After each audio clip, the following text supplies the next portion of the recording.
প্রধান যে বিষয়টি ছিল সেটি হচ্ছে নির্বাচনের সুনির্দিষ্ট রোডম্যাপ, যেটা আমরা বেশ কিছু কাল থেকেই বলে আসছি, সেই বিষয়ে তাদের সঙ্গে কথা বলেছি।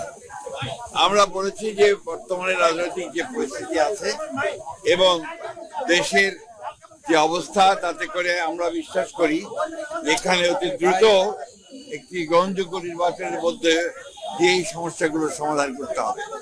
ওই একই সঙ্গে চলমান যে সংস্কার কমিশনগুলো করা হয়েছে, উদ্যোগ নেওয়া হয়েছে সরকারের পক্ষ থেকে, আপনারা জানেন যে আমরা সেগুলোতে সম্পূর্ণভাবে সহযোগিতা করছি এবং গত কয়েকদিন আগে আমাদের সেই সংস্কারের যে আমাদের মতামতগুলো আমরা দিয়েছি এবং আগামীকাল সম্ভবত আমাদের সঙ্গে বৈঠক আছে।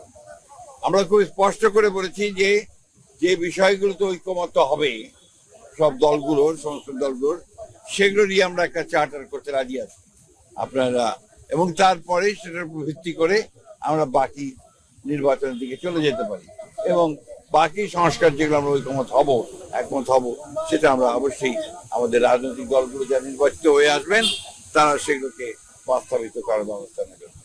এটাই ছিল আমাদের কথার মূল কথা।